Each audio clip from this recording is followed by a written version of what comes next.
And we are live, and we say good afternoon to everyone joining us live on the JIS page and also on the ministry's YouTube page, and for everyone seated here at the Hope Gardens here inside the Sunken Gardens. Thank you so much for joining us for this, the post-sectoral talk show and dialogue with our very passionate minister, the Honorable Floyd Green, our Minister of Agriculture, Fisheries and Mining, who's had a very packed 2 days, if I may say so myself. And ladies and gentlemen, I think he deserves a big rousing round of applause following his sectoral presentation yesterday.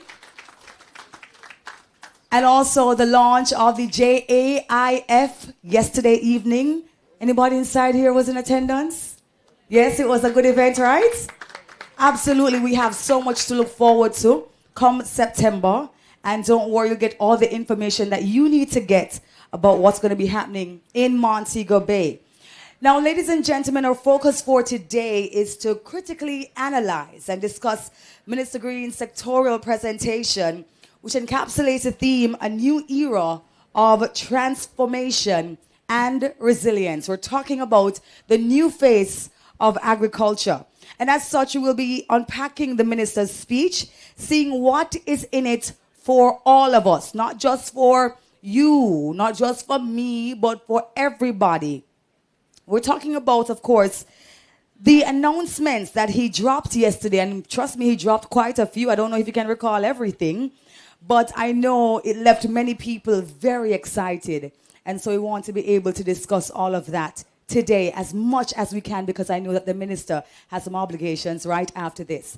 Before we get started, we'd like to acknowledge, of course, we did already, the Honorable Minister, the Honorable Floyd Green, our Minister of Agriculture, Fisheries and Mining. Want to also acknowledge our wise and experienced Minister of State, the Honorable Franklin Witter, who was right beside the minister yesterday, looking on like a proud father. Of course, our visionary permanent secretary in the Ministry of Agriculture, Fisheries and Mining, Mr. Dermot Spence.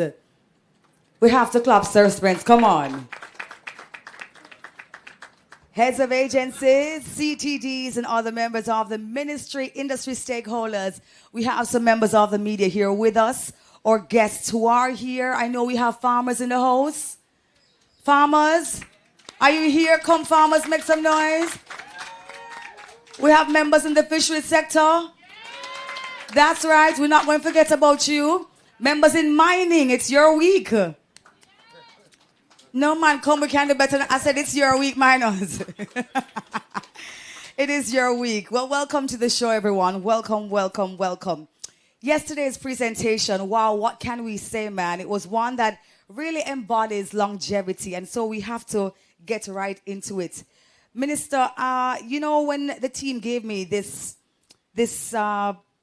entire booklet, I said to myself, boy, I know we normally start with farming, and there's so much that you mentioned yesterday about what has happened in farming, what is to come in farming.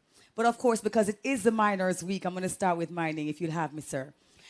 We have to start by talking about, of course, the plans that you mentioned concerning the build-out, the further build-out in terms of where we are, what we have, and how it is that we're going to be moving forward. You can just bring us back to the things that you mentioned, and then we can start to dissect specific things.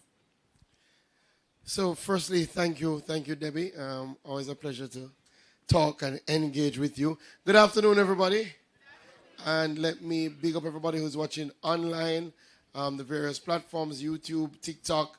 Very, very happy to have you here. You know, we do try to ensure that those who didn't get a chance to tune into the sectorial can join us to a series of events that we will have over the next week to really hear some of the ideas, some of the plans, some of the initiatives moving forward.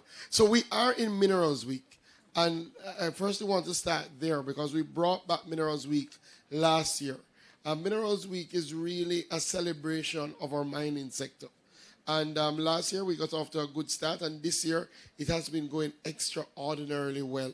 We started with a church service in St. Elizabeth, and then the Minerals Mining and Quarry Association had an engagement where we had a chance to have some interaction questions. Minister Witter was in St. Anne on Monday, handing out titles for people who've been relocated because of mining, something that has been a challenge with the sector for a long time and something that we're placing special emphasis on. So I'll start with that. We have been saying to our mining companies that they have to clear the backlog of titles that they have. And Minister Witter has led a team that meets consistently to look at some of the barriers. Some of the challenges are outside of the mining companies. Some of them are with the mining companies. And we've been working through, and thankfully they've been collaborating with us, and we're seeing some fruits of that. But we re-emphasized yesterday, and I think it's important for all of us to realize how important mining still is to our economy.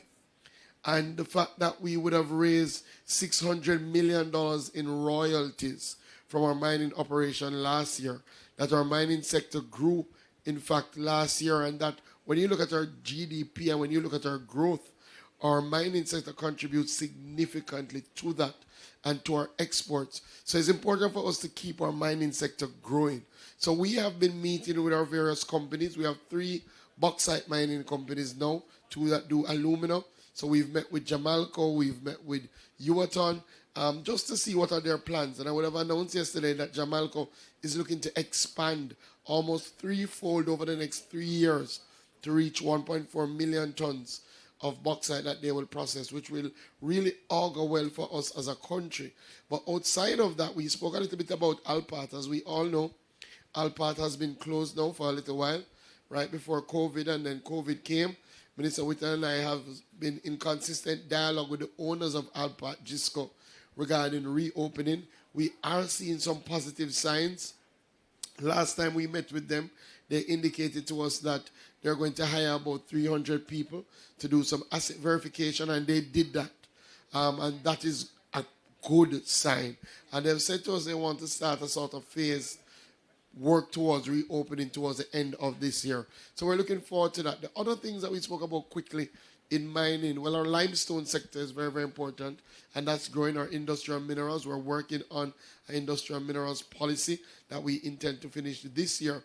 But I don't know if we recognize, but there is some diversification coming to our mining sector. We're known for bauxite, we're known for alumina, but we've had a Jamaican company, Geophysics, that has been doing significant work over the last 6 years, focused on studies, exploration, under license from the government. And we have 2 big contracts that were signed that we spoke about yesterday. One, Geophysics has signed a contract with a company called Barrick Gold. And if you're unaware, Barrick Gold operates the largest gold mine in this hemisphere. So they operate a gold mine in the Dominican Republic. And a lot of people speak about the Dominican Republic and how well they're doing. Half of how well they're doing is because of that gold mine, right? So Barrick Gold is now here and is doing some more exploration. So we look forward to that. That's big news. And then we have a company called C3 Metals that has been looking for copper for a long time. And they just signed a deal with a company called Freeport-McMoRan. That is the biggest copper mining company in the world. And that deal, they will invest 3.9 billion Jamaican dollars over the next 5 years in doing deeper exploration for copper. So when you see those signals, it says to you that there's going to be diversification in our mining space very, very soon. Absolutely. And as you mentioned diversification, you mentioned all these companies who are putting forward the work and investing in finding these minerals in Jamaica. It means then that Jamaica can benefit in a big way. And the communities where these, work is being done, the work is being done, how are we going to make sure that the communities benefit from the exploration that will take place? So I think we have learned some good lessons, good and bad lessons, from bauxite mining over the years. We've seen best practices, we've seen what not to do. We've seen companies come and operate and the communities do well, and they provide things like water and sports and schools. And we've seen companies come and operate and the communities are in the same condition. As minister, along with my state minister, we have said it should not be left up to the company, right? So there has to be standards that once you're operating in a space, firstly, the immediate community around must benefit. and they must benefit in a real way. That's why we launched Operation Pipe Water last year, because I think it's a travesty that you've had mining companies that have had to establish wells to run their mining operations while those communities don't have water. Don't make sense. So we're already on our first project on the Operations Pipe Water, looking to bring water to our community in South Manchester, 440 homes, 2,000 people. We're about 75% there, and we're going to be doing that throughout Jamaica. So for any company that's coming to the space now, and when we meet with them, we make it clear. One, the communities must benefit in a real way. Two, if you are in an extractive industry, you have to be giving back in a big way. When you mine something, that's the end, right? So as we have been doing now with bauxite, where we're repurposing the lands to ensure that we can still do agriculture, you have to frontally load some of those projects. Very, very important. And then three, restoration. For a long time, we kind of skipped around restoration. That we've taken a zero tolerance approach. We will not allow mining companies to proceed to pass the statutory bound time to restore land that they have mined, because at the end of the day, there has to be a balance. The companies have to do well, yes, but the communities have to do better.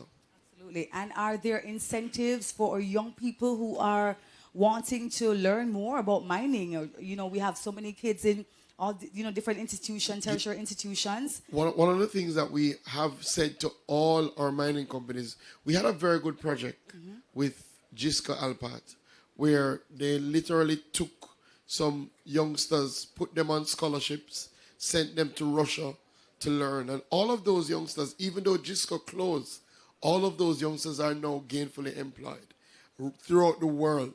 And we've said to all our new companies, we want arrangements like that.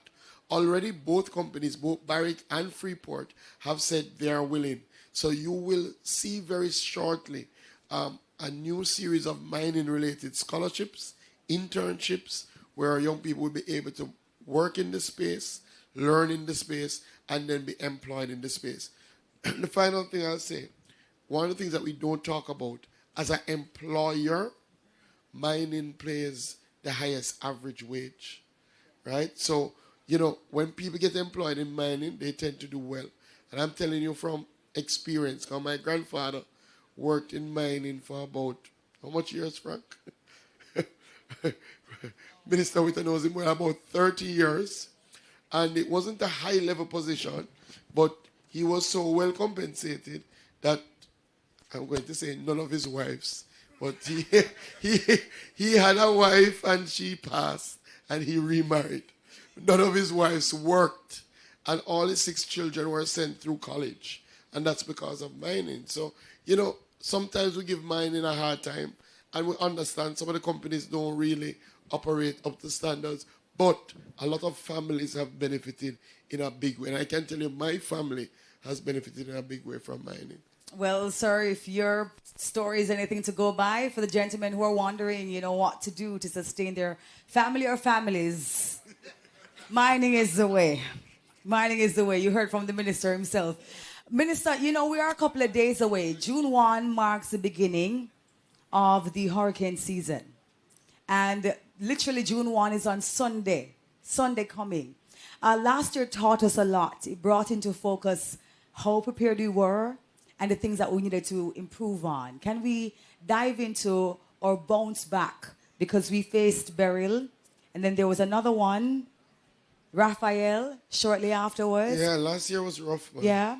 Last year was rough for every farmer. Exactly. No question. It was one of the most difficult years farmers have faced. We started in drought, right? People don't remember. All of our St. Andrew Hills, all over. We never weren't getting any rain. We were running up and down at the ministry PS, trying to put some money towards drought allocation. And then out of the blue, early in the season, we had our earliest ever hurricane. And then that devastated some of our most productive zones. Clarendon, Manchester, St. Elizabeth. I mean, real disaster. And it was twofold, yes, because it destroyed farms and it destroyed houses. So people had to be looking to build back from both ways. And our greenhouses, we lost over 200 greenhouse structures That's significant. So that was tough. And then we went out and we started. And when we thought we were coming back, Tropical Storm Raphael came. And what rain Beryl didn't come with, Raphael came with it. Trust me. Beryl give us a little, but the breeze was so strong. The rain never so. But Raphael, and then Raphael stopped, and we had rain every day. We had rain every day in November. I mean, it was non-stop. So it was a tough year, but it also showed two things. We already know that our farmers are the most resilient people in the world, right? They are. And we say it, and listen, I used to, when I just came to the ministry, I used to dread touring after a weather event because it's just so depressing. But to be honest, I still dread it to some degree because you don't want to do it. But when you go out there and you engage the farmers, I don't know how they do it. They're always so positive. Some of them I say, Minister, how you look so? Look better than that, man. Right? I mean, I say, boy, no, but look at this. It's rough. But, you know, they always think about what next, how to get back out there. And one of the things we see after every storm, the farmers put out more. They don't put out less because they're trying to catch it back. What we have learned, and where I think we did very well, we are getting better at preparing, right? So we already have a team meeting about disaster. Because every year a disaster will come.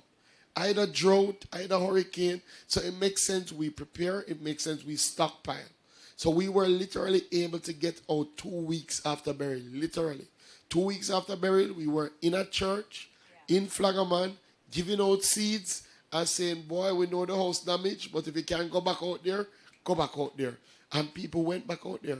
And we did that throughout. So I think that helped us in relation to our recovery. Clearly, we had to do it again. But based on what we saw and what we've seen, our first quarter results, so this is from January to April,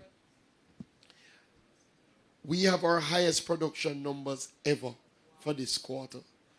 Over 220,000 tons of domestic production. Now, when you think about the fact that in June, July last year, we were completely devastated. When you think about November again and how we struggled for Christmas, the fact that our farmers could get back out there and give us now to a stage where in some crops you have glut and people have said too much tomato, too much sweet pepper. When you think about that, we must clap, to be honest, because when I look at it and I looked at how long it took us to get back from Ivan compared to now, we are building some resilience. And it is really a good thing. The last thing I would say, in relation to greenhouses, as we go into the hurricane season, our farmers have to follow the greenhouse protocols that we put out. You have to remove the plastic from your greenhouses in preparing for a storm. No, I'll be honest. The greenhouses in St. Elizabeth, plastic or not, they would not have survived, right? Because I'm telling you, I've seen where the plastic came off and Beryl take it and twist it up like, we've never seen nothing like that. But definitely when I visited, for example, St. Anne, the greenhouses that survived were the ones that the plastic were taken off. And as the farmer said to me, he started taking off the plastic and he said to himself, what, Cho? It don't make sense to take off all of them, yeah, man, because it's a hurricane now come film way. And then lost everything.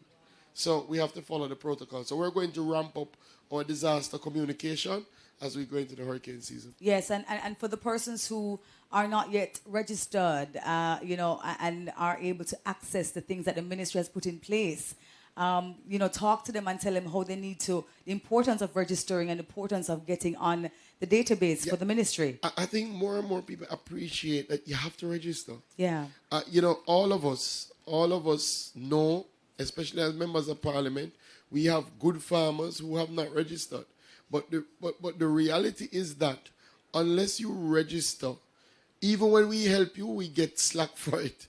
Because if we can't say, boy, you are a registered farmer, then you hear some people never get their help, right? And we have to find a way to track, to monitor, to reach out to you. Very, very important. Additionally, we need more farmers to take up the insurance product that is out there. We worked with GK Insurance. We said to them, let us put a weather insurance in place, and they have brought one that is simple. It's a parametric scheme, and we asked them for a simple one. Remember, we used to have some insurance over the years, but it never worked out because hurricane come, people have to come to valuation, it take too long, you don't get what you think it value. So we have with GK a parametric insurance. What it means, your insurance is tied to how much you pay as your premium and tied to the weather event that comes. So once you hit the threshold, so once the wind passes a certain amount, once the rain passes a certain amount, it's an automatic payout. Nobody comes to look if you have loss or not, because it is not based on that. It is just based on thresholds, right? So if you put on $20,000, you hit the threshold, your payment will be tied to the 20,000. If you put on 3,000, so we did have last year 387 farmers who benefited from insurance payout. But with burial, if we had 10,000 farmers, 10,000 would have benefit. You understand? And that is a 2 weeks turnaround in cash, not in seeds or anything like that. So one of the things that we're doing this year is that we've allocated some resources, and we want to help at least 5,000 farmers get on the GK system. We will indicate to you how you can do that. Clearly, it will be more than likely a first come, first serve. We're going to target the areas that we know normally have disasters. So some of them already come to mind, like bog hole. When anytime we have any rain, that vegetable belt have a disaster. So we're going to target some of those areas. The ministry is going to pay your base. So what it means, we will pay for you to sign up. If you want to add on now, and the base is like maybe 3,000, 3,500, but you can then top it up, yes? So that you can get a bigger payout. One farmer got like 300,000. Now imagine if you have a disaster and you know 300,000 check coming back, how quickly you can get back out there.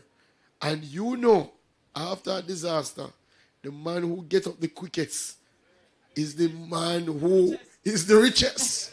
No, I'm telling you, because when you get back out when things short, you know how that goes. So you get a good price. Exactly.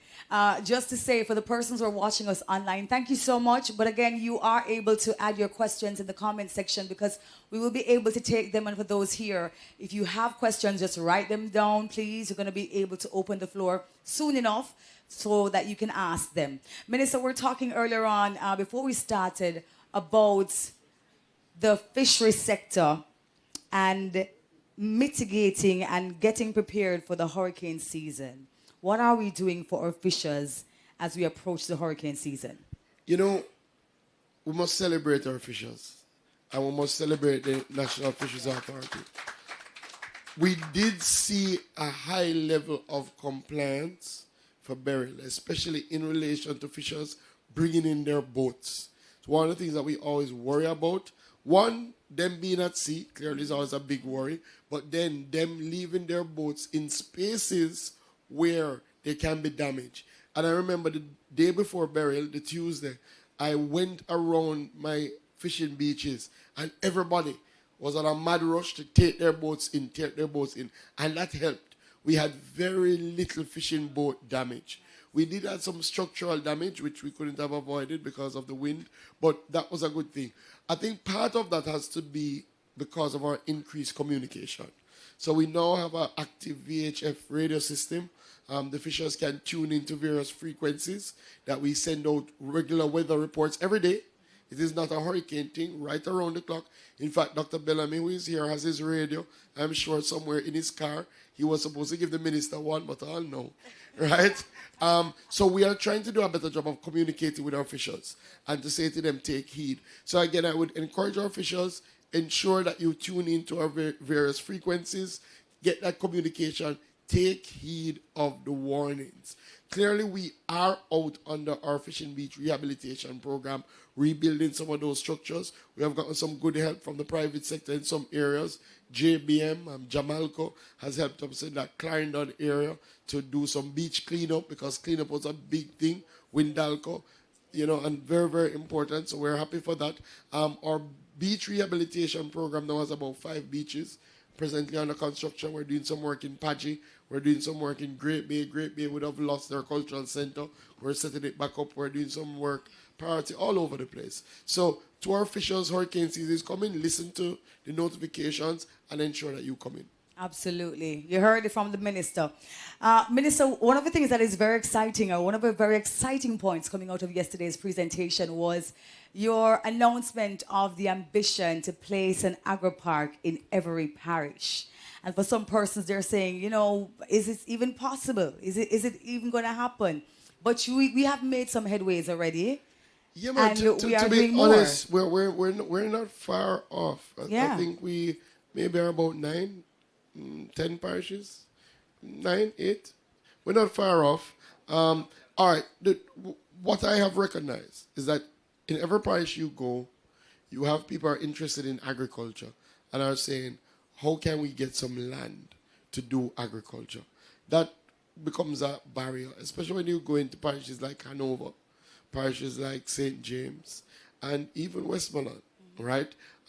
So we believe if we work closely with the NLA, if we work closely with the Sugar Company of Jamaica, if we work closely with the NHT, then we can identify government-owned parcels of land that we can turn into agro-parks. And we've been doing that. So in Trelawney, we would have gotten 300 acres from the NHT. In St. Anne, we would have identified old bauxite land through JBM and the Agro-Invest 670 acres. And we're going to have our first ever agro-park in St. Anne. So we're going to do that, and we've set ourselves this target so that we are intentional about it, because we want to ensure that everywhere that somebody wants to do agriculture, we have a space for them. Plus, our agri-parks are critical for our food security. They're supposed to be the base of our production. So if everything goes wrong, you're supposed to have a fallback on. And PS will tell you about our National Reserve Strategy that we're trying to get. We're moving to developing a strategy to have a food reserve, a food bank, so if anything happens. And based on how the world is running, everybody have to look out for themselves, right? So the truth is, you have to start thinking that if the world shut down again, and I say again, because remember, in our lifetime, we've seen literally our borders close. Nothing in, nothing out. And everybody say, how are we going to eat? So we have to start thinking about these things. So we will get it done, and we will get it done in the time frame. We've said we've given ourselves 5 years to get it done. I think we will beat that time frame, right? But we will get it done. And concerning the persons who actually want a piece of the agro-park, and especially for the young persons who may not feel like they are able to meet the standards for acceptance, I know you had mentioned... Yeah. So there are things, so there are agro-parks now, and there's land available right now. So in our Southern Plains agricultural program, we do have about, in total, it would be 790 hectares, put it in acres, about 1,400, 1,500 acres of land. We already have 700 acres down there in Clarendon and Parnassus, and we have Amity and Bridgepen coming up. So for people who are interested, you can apply through the Agro-Invest Corporation. We already said that in all our new agro-parks, we're going to reserve 25% of the land for youth, women, persons with disability. So when everybody apply, you already have a tick to your name to put you ahead of somebody who is not in that category. But listening to some of the young people, they still said to me, and they said it to the Prime Minister, that they're still having challenges qualifying. Because we've had to try and balance, because we've had a history where people lease the land, they come with grand plans, so they go and put in all sorts of crops, and then when you lease them the land for 5, 10 years, they only put in half acre, and the rest of the land goes to waste. And when you're trying to take it back now, it's a bigger problem.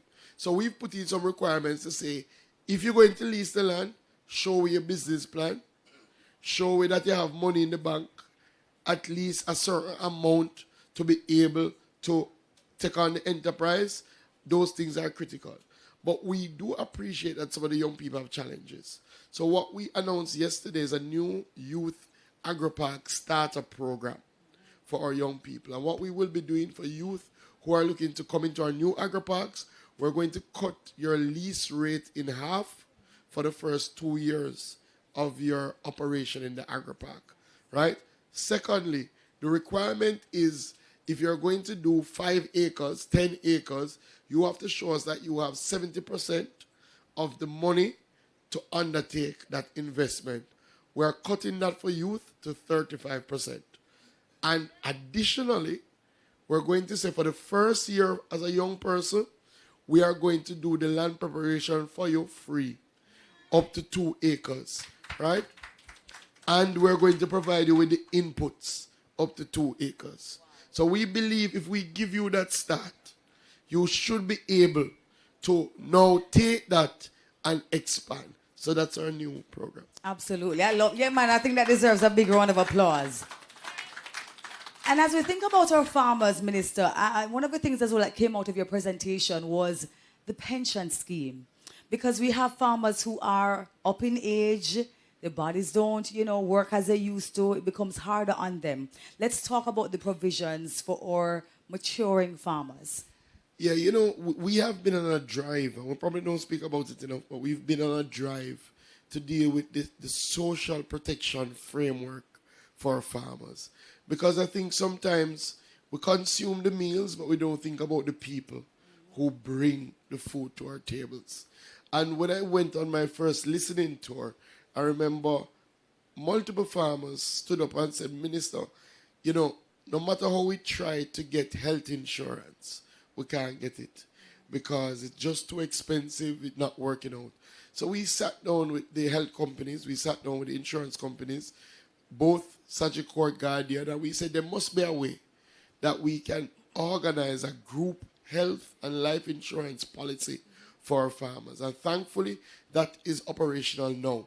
So our farmers can get group life, can get group health by both companies. It is still, and I know some of the prices have gone up, but I've done the checks, it is still the cheapest thing by far on the market, right? So the prices have gone up, but everybody's prices have gone up. So the entire health insurance price all over have gone up.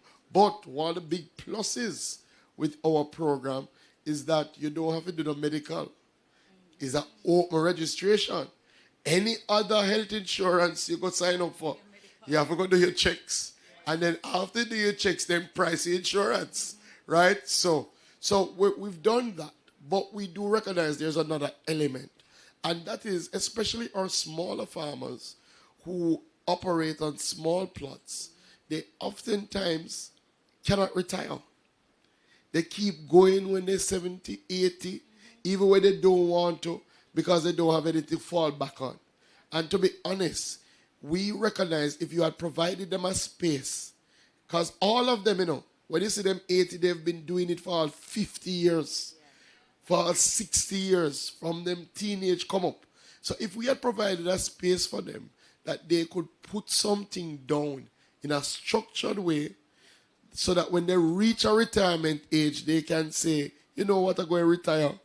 Then we would have more of them relaxing after they reach a certain age. So what we are crafting now is a farmer's pension scheme, right? Where farmers will be able to have a scheme that they can contribute to, that they can put a pension, that when they reach retirement age, they can get a benefit. We're working out the parameters now. We're looking at which entity may be best suited to carry this scheme. We're advocating for $1 billion to start it, but it will come to fruition. And I know what you will see is that our farmers will live better because of this. Absolutely. And you can stay tuned to the platforms because the ministry will tell you how you're able to go about accessing the pension scheme. Minister, I want to also, jump in here and talk about some of the challenges that our farmers continue to face. The praedial larceny, sir, it's still a problem, and how we're going to be managing that as we enter a new year. Yes, the praedial larceny is still a problem, but we're really have a structured approach to try and treat with it. And it's been, I call it a 360 approach. We've looked at every element. So we've looked at the laws, right? And I heard it time and time again, the laws are too lenient. A man get catch, when him go court, him get let off. And when we came in, a lot of the Agriculture Produce Act, the maximum fine was $250,000. And we said that don't make sense. $250,000 can't even buy a goat again. Right? That is the reality. So we already moved that to $3 million. The maximum time in prison was 6 months. And we've moved that to 3 years. And the Praedial Larceny Act is coming. It's before the House now. I think it should be tabled today when I leave here to go to Parliament. And that will also change some fines. And we're moving some fines in some cases from $40,000 to $500,000 to $1 million, right? So we are putting in the legislation to ensure that if you are caught, then you will feel the penalties. Yes. So that is one. But then we have to ensure that you are caught, right? So we have to put more boots on the ground. So that's why we're doing our agricultural wardens program. Agricultural wardens are simply agricultural police. Police who are focused on agriculture. And we've already started the recruitment. We have 243 people waiting to be trained. We plan to start training this year. From that, we will start with 100 and deploy them in areas where we have a high incident of praedial larceny. And I want to pause on that point. Some farmers have stopped reporting praedial larceny. Report it. Yes. Because when we look at the data, if we say you only have one incident, and another place have 30. We're going to put the water in the place you have 30. But you might have 50, but you say it don't make no sense. You have to report it. Right? So we're going to put more boots on the ground. Finally, the police are coming on board in a big way. So they now have an agricultural protection branch. So just like how you have a branch that deal with sexual offenses, everybody know about Sissoko. When you have a sexual offense at Sissoko you look for, now you're going to know about agricultural protection.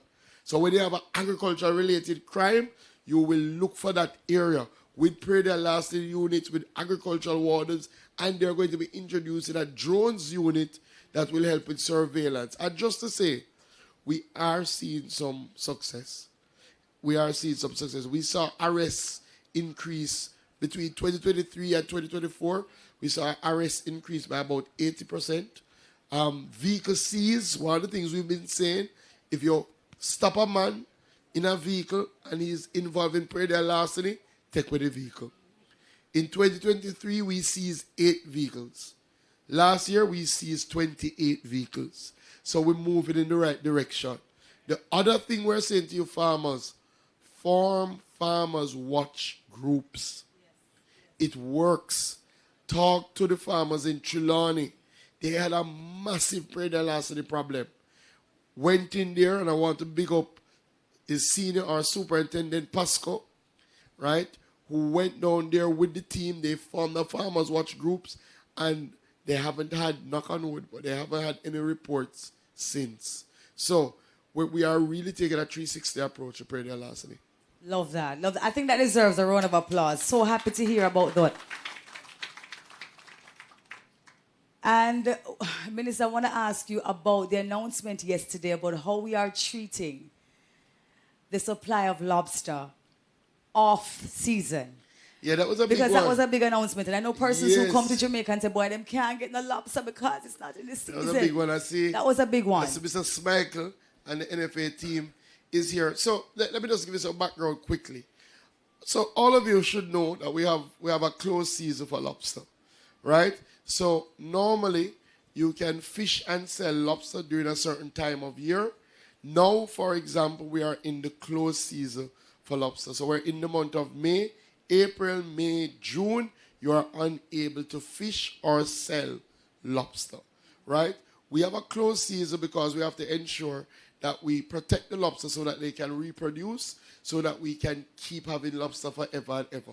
Just like other natural resources, if you overfish, you can put an end to it. So, thankfully, through management, through the NFA, through getting more boots on the ground, we have been managing better. We have been putting people before the court when they're selling in the close season. We've been catching people who are trying to fish. And because of that, we are now seeing better yields. So because we're managing it well, the lobster getting a chance to reproduce. So when the fishers go out now, they're getting more lobster. But now it creates a different problem. Because you're getting more lobster and you have the same amount of time to sell the lobster, you start having an oversupply of lobster. So what happens when you have oversupply? Price go down. You don't get the return on your investment. You have a glut. And what we keep happening now is lobster being stored from season to season. So what we are going to pilot starting this June is that you will not be able to fish lobster during the close season. But if you have lobster that you have declared, so we have a strategy. If you have lobster at the end of the season, everybody have to declare the lobster. So we now have, I think, 300 declarations. So we already know who have lobster. We are saying no, you will be able to sell the lobster. What we want to ensure is that you can have lobster all around the year, but you can only fish it during a certain period, right? Yeah, you can clap for that. I think it makes sense, especially for those who love lobster, right? Plus, remember, the reality is that not just in our homes, not just at restaurants, for our tourism industry, you're coming to visit the island, you're looking forward to lobster, you can't have lobster on the menu, you know, those things kind of, and other countries have been able to manage it, and we believe we can manage it. So we're going to depend heavily on the NFA, and we're going to depend on the people. It will ultimately benefit the fishers. So I'm saying to the fishers, don't think you have a loophole to try go out and fish now and try put it in. It's not going to work. Because anybody who is buying during this period will have to buy from somebody that we already have on our books as a registered person who has declared that they have lobster. And if we come and find you selling lobster and you can't show us to get it from a declared person, well, you know what's going to happen. Love that. Love that. All right. Well, you know, in the interest of time, because I know the minister, he has to run back to Parliament. We're going to open the floor for questions at this time for the persons who are here and those online. You can go ahead to ask your question. I do believe we have a microphone around, and we have a gentleman over this side. Sir, I want you to introduce yourself and tell us where you're representing, if you're a farmer, if you're representing a company, and you can ask your question. There's a microphone behind you. Go ahead. Good afternoon, Minister. Afternoon. My name is Wadwell Knight. I'm from Knight's Commodity and Trading, and I'm an industrial fisher. I have a very important question for you, sir. There is no berthing facility in Jamaica owned by government for industrial fishers. And we want to know, and we don't want to hear it is in the pipeline, because I know you are not a pipeline government. So we want to know what are your plans for the industrial fishermen where we can berth our boat. In Kingston, wherever, because there's none from Montego Bay to St. Thomas, to wherever. There's none. Yeah, so it is a challenge. Clearly, some of our industrial fishers have their own berthing facility, but we do appreciate that those who do not have a difficulty. Plus, we do believe there is a space for the public sector, for government to operate in that space. Because at the end of the day, if you have to depend on somebody else's facility to get involved in the trade, it's going to be a barrier for the trade. So we've identified, I think, 3 or so spots in Kingston that we believe would be ideal. We're doing some costings around it now to see how much it will cost, and then the next step is to take it through our public infrastructure process to get the approval for the financing. So I won't give you a time frame, suffice to say, because then you're going to say it in the pipeline, right? Suffice to say, once we do the costings, I will update the country as to where we are, right? across the island, we've identified 6 spots that we think are ideal. We're also on a mission with the mining sector to develop ports for industrial minerals. So, you know, we are on the job. What I will also say to the private sector, if you are interested in partnering with government on this, it is an area of a partnership. Because I can see that we could cut down the time it would take if we have a good public-private partnership that would reduce the cost directly to government and would serve everybody. Thank you so much, sir, for your question. Yes, we have a question there at the back. Sir, please remain standing. The microphone is on its way to you. And for the persons who are joining us online on the JIS platform, please place your questions there. Or if you're joining us on the YouTube page for the ministry, or I see PBCJ as well. For the persons who are watching on those platforms, place your questions in the comment section, please. All right, sir, go ahead. Give us your name, please. Greetings. The name is Sylvester Anderson, Border Community JAS Group, President. Respect, Mr. Minister. I like the certain areas you're taking in relation to small farmers. Because you see right now, we are reflect back to when COVID come here. And when the people, when the Prime Minister say, you have one day, for example, to go out and buy on a Saturday. A pure small people may say go down at the market downtown and them go meet the small farmer like me, so I have to lobby on behalf of them, sir. So my thing is, I like the idea when you say you're arranging a pension scheme for the small farmers. But I would like you, Mr. Minister, please, to arrange a thing that the RADA members can reach out to the small farmers more attentive, because when the hurricanes gone the other day, I man get terrible damage, and up until now we don't see no assistance. I love that. All right, we're going to go to one little thing now which might be thought-provoking. The ganja farm. Ganja farmers, small farmers don't really have the money there to really pay up to them things. The one the government can do something, the small farmers get like the benefit out of ganja. You understand what I mean? I would highly appreciate that, Mr. Minister. Thank you very much. I have more questions, but I'm going to pass over them just with the interest. I appreciate Thank that. you so much, sir. Yeah. So a couple of things. One, we're definitely working with RADA to see how they can more effectively reach out to the small farmers.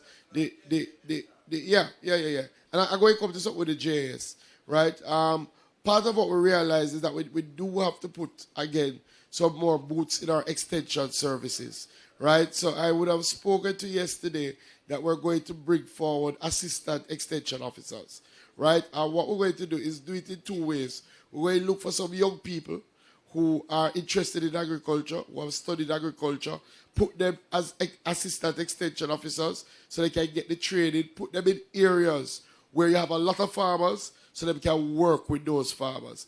That is one. That's important. 2, RADA has started something called RADA Connect, where we're looking to pull all of the RADA services and move across area by area, right, to cover Jamaica. So that at least you have a day in your area where you know RADA is there. And you can come out. If you don't sign up, you can sign up. If you want to ask a question, you can ask a question. 3, we have to use some of the technology. So we have a RADA mobile application. Most of our farmers now, on have a smartphone, on download TikTok, you download WhatsApp, you check it every day, you can download the RADA app.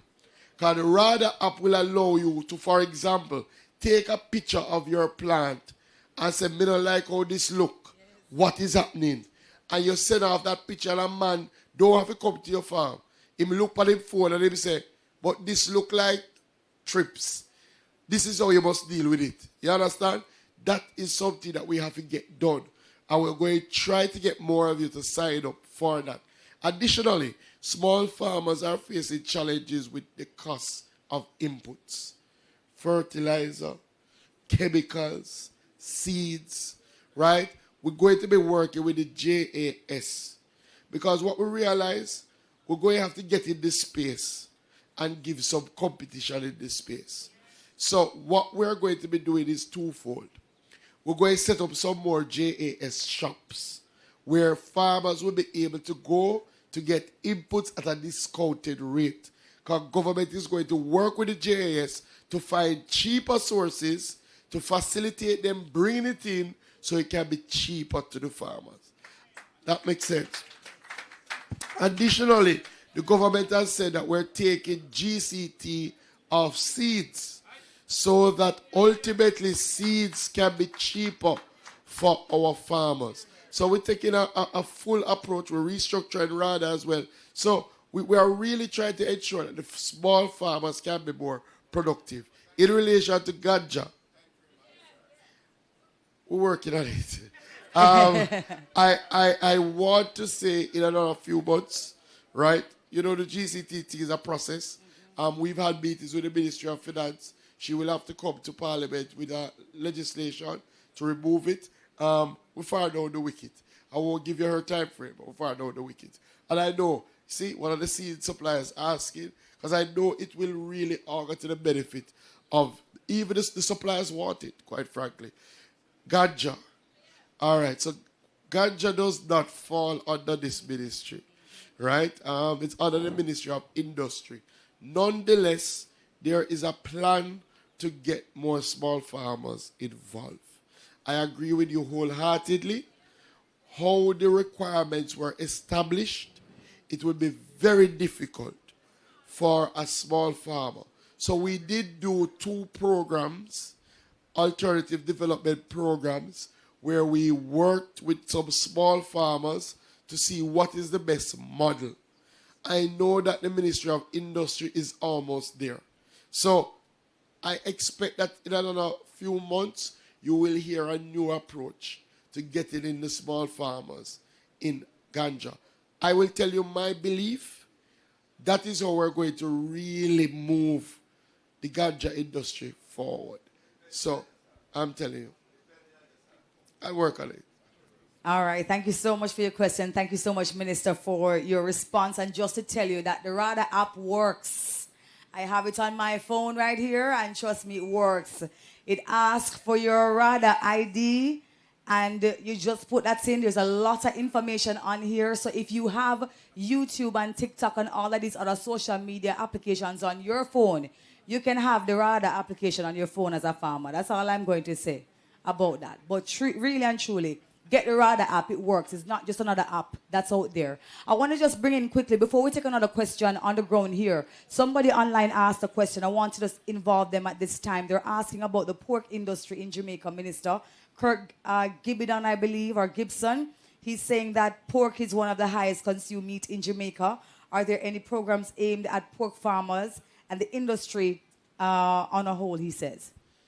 Yeah, man. So, you know, part of what we've been doing over the years is trying to build out our pork sector to ensure that we have better genetics so that our pork farmers ultimately do better and to ensure that it has greater structure, right? In fact, we're spending about $500 million now to do a new piggery at Bodles, state-of-the-art piggery that will allow us to do, again, better genetics and that the farmers will be able to get better breeds out there.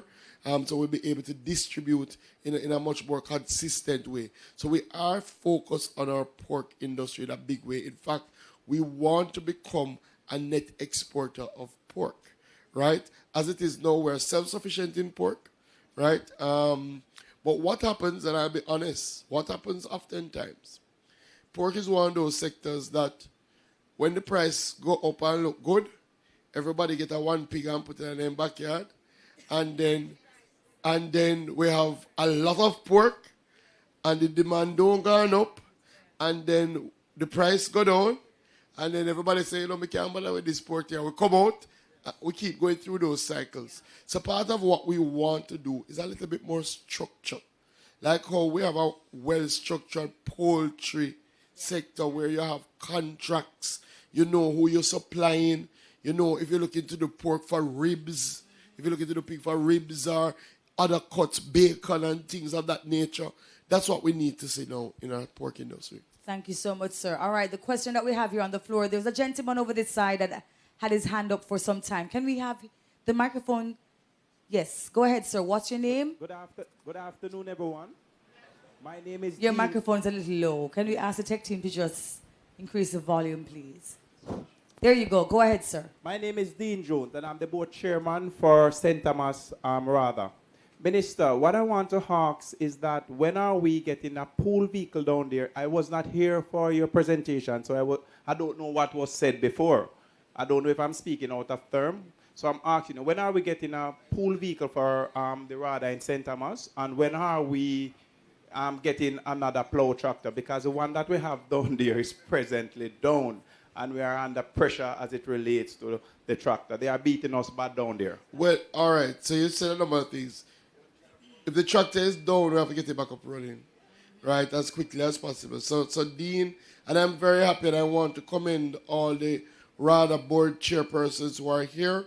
We thought it was very, very important that you are here, because sometimes, you know, a round of applause, sometimes the announcements are made, but you don't get the information.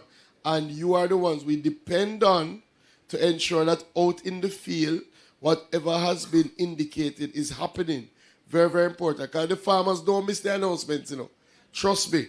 When I walk into the ministry this morning, the ministry tell me that the amount of cars they get already about pension and those things. Farmers don't miss the announcements. So we have to ensure that our RADA team on the ground knows the things that we have said, the time frames, things of that nature. So Dean, 1, we have to get the tractor back up and running quickly, right? 2, you should have a pool vehicle by July. 3, we had announced yesterday that we are moving to rapidly mechanize our RADA and our ministry. I mean, over the since 2018, we've provided 11 tractors. When I started St. Thomas, they have a tractor. Now they have one and it can down, and they ask for one more. So God is good, right? We've provided 11 tractors and 5 backhoes. When we just started this journey, RADA in total had 7 tractors, right? So they're now up to 18. We did 2 more in May that bring them up to 20, and we have 4 more that should be here by July, right? So we have some tractors in this space. Additionally, we have some other projects. Our Hills to Ocean projects is going to put 4 more tractors, Trelawney, St. Thomas, St. Anne, and another parish. So tractors are going to be there. Plus, we're doing 6 walk-behind tractors. We're doing some seed planters. For you, Dean, you will have to get one of the onion harvesters, because you're a big onion area, right? So we are using this year to rapidly mechanize RADA. We want to ensure that the small farmers also have access to these handheld tractors, so that in your areas that the terrain is not so good, you can do your plowing, you can do it in a more efficient manner. We know labor is a problem, right? So we have to mechanize. That's the only way. So you're going to get some things this year. Thank you so much, Minister. All right, we have a question here. Gentlemen, you were standing for some time. Thank you so much for your patience. Go ahead and ask your question. Yes. And then we'll take yours, sir, with the hand up. Thank you. Yes, hi. Good afternoon, everyone. Hi, Minister. Hi, host. I have a question regarding modernization. So I'm coming from a background of controlled environment agriculture. And it's an area that I see, it seems to be some need for improvement. You didn't introduce yourself, so sorry. Oh, sorry about that. My name is Olu Roberts. Okay. And I represent Hello Agriculture, which is a controlled environment project management company. So we're focusing on how can we leverage what is currently happening regarding hurricanes and stuff like that in the country, and how we could partner with the government or work with the government to set up indoor facilities for, say, seedling operations. Because that's an area that, although we have greenhouses, when hurricanes come through, those greenhouses are torn down. But how can we replenish seed stock out in the field? So that's where CEA could come in. Yeah, so we're very interested in partnering. Clearly, we're doing. Clearly, we have nurseries at Bodles. We have a massive drive now around seeds and seed certification, and a seed bank and a gene bank. All of those clearly are indoor type facilities that have been established to withstand, hurricanes. But the only way it's going to work is by engaging the private sector. So let us speak. We are very, very interested in seeing how we can work together to establish more of those control environment seed operations. Remember, we have a massive push for fruit trees. We need more nurseries around everything. So we definitely can work together on that. All right, thank you much. Thank you so much, sir. The gentleman who had his hand up, sir, I see your hand up as well. I'll take you right afterwards. Go ahead, sir. Your name, tell us where you're from. Good afternoon, everyone. I have a question for the minister. I'm Richard Days, president of the Mount Silas Farmers Group. Just on follow-up, Minister. I realize you'd have emphasized mostly on the south side. For St. Andrew, Kingston and St. Andrew, have you identified any land in this parish where you for the farmers?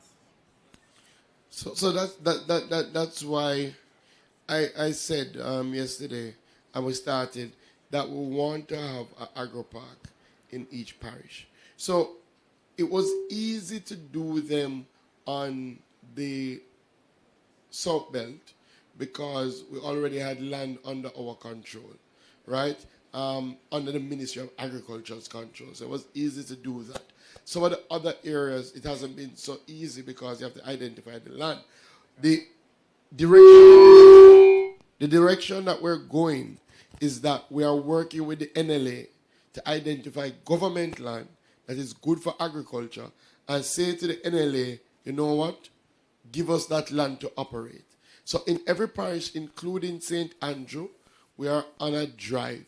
So sometimes you are the people who know the history of some of these lands. So if you know land in your area that from you know a good until it's a government land and nothing go on there, farmer use it already, send us the information.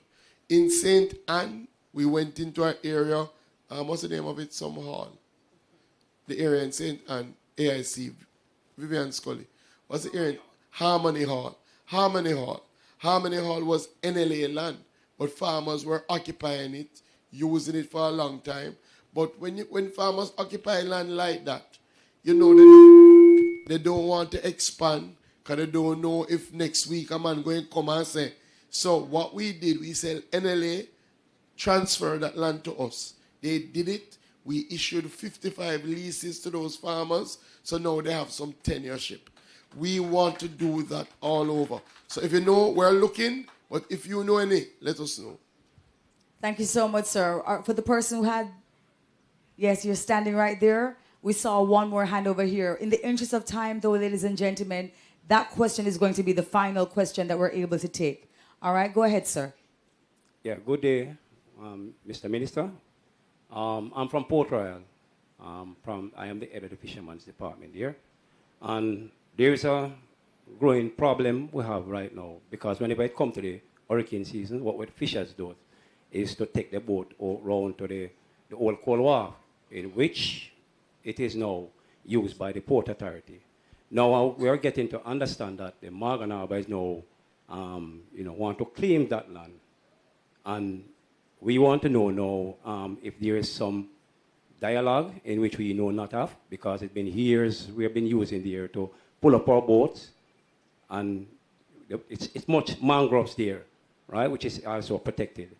So I would like you to, look into it, and see what it is that you can do, because this land is actually land that we have been using for many years, right? That is from in the 70s and early on, I can recall, right? So there was a discussion that was happening, and there was some talk that the Morgan Harbour is saying that the Port Authority had taken a certain land, so they want behind where we actually pull up our boat when it comes to. So I would like you to look into it. Yeah, so thank you. I'm very happy you raised it. The National Fisheries Authority is here. Dr. Bellamy, who is in charge. So we're going to dispatch a team to go and see what's happening. I would also want you to write me about it, right? It is good to put these things in writing so that I can also share what you've raised with the Port Authority, with the Ministry of Economic Growth, right? And it's very, so the quicker the better. So we're not going to wait on your letter. I'm going to ask NFA to go and check on it, but write me about it so I have it on file. Thank you so much, sir, for your question. Thank you, Minister, for your response. The gentleman in the yellow shirt, sir, your time. And turn on the microphone for him, please. Yeah, my name is Devon Malcolm. I'm representing Half Moon Bay Fisherman Co-op. I'm the chairman. I'm asking about insurance for boat, if there is any plan to have insurance for boat, and if we have possible insurance for pot, like when Hurricane Burrell come and some of the pot. Also about the agri-parks. You have any plans to lease agri-park to cooperative, if cooperative can be a part of the agri-parks? So to your last question, yes, definitely. We have leased lands, and you have a structure, you have a president, and if one farmer now pull their weight, you know how to deal with that. And so to be honest, absolutely, right? We are very interested in that, so you can reach out to us. I'm so happy you asked about the insurance, because we really worked hard to get Advantage General to do an insurance for fishermen boats, engine, and that is there now. But the take-up has been very low. So what you're saying to me is that you don't know about it, right? So NFA, talk to them. We're going to talk to Advantage General and reach out to all of the fishermen cooperatives. Sean is here as well, right? We have an insurance product now that you can access now that can insure your boat, can insure your engine. I don't think they've reached pot yet, but I'll talk to them about it. Because, listen, almost anything is insurable, you know, right? It's just costs, right? But the boat and engine can happen now, right? And they insure the engine even from theft, not just weather damage, right? So it's a good policy. So we'll talk about it. All right, thank you so much. I believe that brings us to the end of the Q&A. Put your hands together, please, for everybody who chose to ask the minister a question. Because sometimes you sit down with the concerns, you know, we don't want to ask the minister, right? Minister, you have something to say? No, I saw one of my board. No. I was going, but if you start it, now go stop. Yeah, continue the way I do, because we have to go parliament. Don't talk to me regular. You are Sean, can sit down. Don't talk to me. I see you last week, and I see Sean live up a constituency. So catch him another time for us, please. There's a lady whose hand is up, and I'm going to give her preference. Go ahead, my darling. Last question. You know, Jamaicans always say the last question. Yeah, but hear what? We're streaming to an audience who want to hear you, so we will have to get a microphone to you quickly, please. Because trust me, the online audience, they are very much involved and engaging. Good afternoon, everyone. It seems I'm the only lady that is going to ask a question. I'm Faith Riley from Gibson Heights Farmers Group. Minister, you must know me by now, Angie. Anyhow, sir, we having problems. We need help where our bees is concerned. Because of the storm the other day, we lost everything. And most of us there, yeah, we do other farming, catch crop, whatever it is.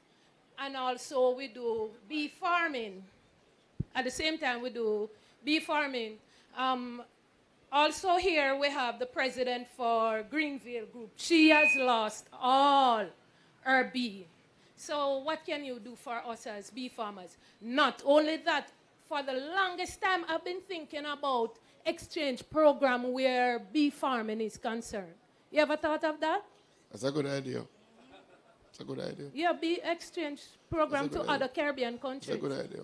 Okay. So, thank you, all right. Faith. I'm so happy you asked, because there was a whole section in the speech on apiculture that I never got a chance to go through because of time. We're going to be placing a lot of focus on apiculture this year.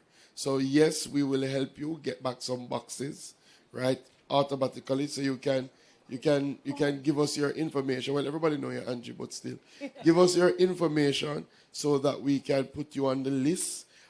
We need to build back our bee population. Yes. Remember, bees are critical for our ecosystem. Yeah. We take it for granted. But remember, bees are the pollinators, right? Yeah. You need them. So we're going to help you in terms of, we're going to give you some boxes. We're also going to be working with schools, because we want more schools to be teaching apiculture. We're also going to be helping you with some supplements.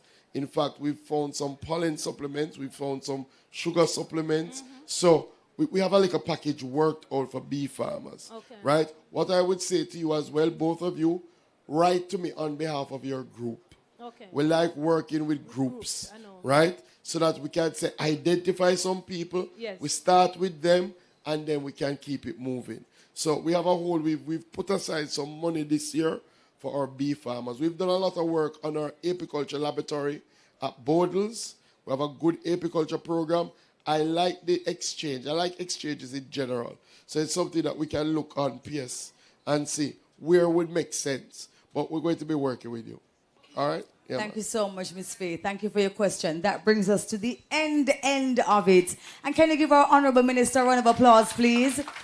Thank you so much, sir, for your passion and for being so accessible and for being so forthright in your delivery of the information and for your guidance, sir. Thank you so much for your leadership. We are really, really proud of the advancements that have been made so far in the ministry, and we're looking forward to a great year to come. I want to also make mention of a few key individuals who are here with us. We have with us from RADA, the National Board, we have Director Dwight Ebanks, Chairman, I beg your pardon. We also have Dr. Wade Brown, Director. There is also Tony Ward, Director as well, joining us from the RADA National Board. Can you put your hands together for them, please?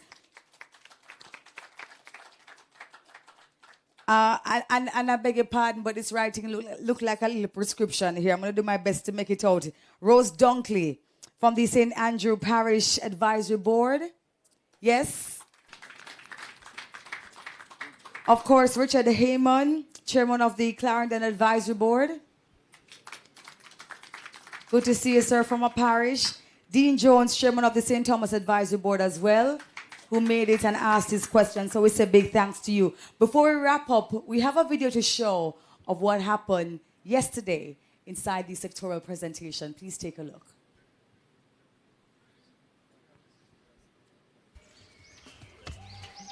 It don't take in the agriculture minister in the parliament? Well, I never too tune in, you know. Because I don't feel like nothing that will benefit me. Well, me can tell you, agriculture come a long way. Me here say it might take the next step to mechanize the sector. $60 million, them are invest in a drone we can spray, help with surveillance and the seeding. Plus, we about to get more planters, tractors, plow, and the list goes on. Me feel good because something in the presentation for me. You can say that again. I'm a student of the College of Agriculture, Science and Education, and it's been challenging to secure a job in the sector immediately after college because of experience requirements and other factors. However, Minister Green has introduced the Graduate Recruitment, Internship and Training Program that will place case graduates in positions at government and corporate entities within the sector for 1 year. As for me, I feel encouraged because something in that presentation spoke directly to me.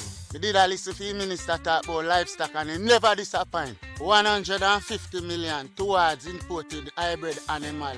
Boots up the economy. Plus the ministry I give it training. So a man can't say him no know how to do it. Boy, I'm glad something in our presentation for me, you know. And remember, agriculture is for everybody.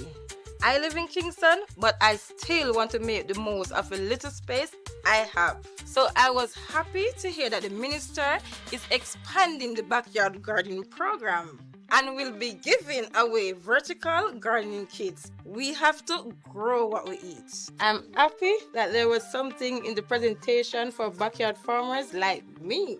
And me not lie, you know, leave out the fishers them. We are going to be the new aquaculture center. Fishers gonna lead. Of course, something that is sectoral for we. And I speak on behalf of all consumers, especially lobster lovers like myself. The minister said they're lifting the restriction on the consumption, buying and selling of lobster, even in the closed season. So although the season is closed, if the lobster was caught, that means we can have lobster to eat all year round. Sound like something was in the sectoral debate for me. Well, alright, you're never too old to learn. It sounds like something like sectorial for everybody. Indeed, there was something in it for everybody. Everybody. Minister, I cannot wrap up and not talk about the JAIF. We have to mention it. We have to mention it. Sir Scully would never forgive me if I didn't mention it. Please. Yes, so we're going to be having our first investment forum. Definitely hasn't happened since the 1980s. I've been doing some research. They said they had an industrial fair for agriculture in the 1980s trying to get investment. We're looking to get investments. Just as we're placing a lot of emphasis on small farmers, we also have to try and get some high-value investments to move our agriculture sector forward. So Montego Bay, the 17th to the 19th of September, we're going to be inviting the world to come to Jamaica to see what we have on offer. We have our agro-parks that we want to get investment in. We have a whole host of crops, and animals that we are not providing enough for our local demand, and we're definitely not providing enough for external demand. We want to ramp up our production. If you start calling names, there's so much, but our ginger, or turmeric, or yam, or cocoa, or dasheen, you could go on and on. Our ackee, we make 22 million from ackee US dollars, and we're just scratching the surface, right? There are so many things, but what we need is investment. You know, oftentimes I go somewhere and a man say, boy, minister, look how much mango they on the tree I drop off and nothing I go on with it. And you know, where we are going to do about it? So I always say, who is the we? Right? Government must create the space, but people have to invest. Agriculture is a business, you know. Right? When government try to run the business of agriculture, you know, to work out. Government must create the framework and do things like research. So, you know, yesterday we said that we have 3 new varieties of banana that we're going to be pulling out. That's the sort of work government must do. Get research out, look at the changing climate, look at the new pests, find a variety that can deal with that.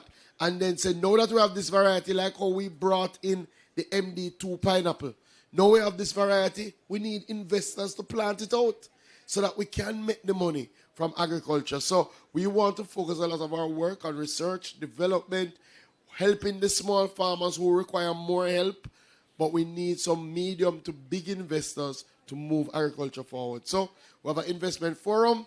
The website is open. You can go online and you can register and come and join us in Montego Bay. Absolutely, absolutely. Thank you so much, Minister. Thank you for everybody who is here.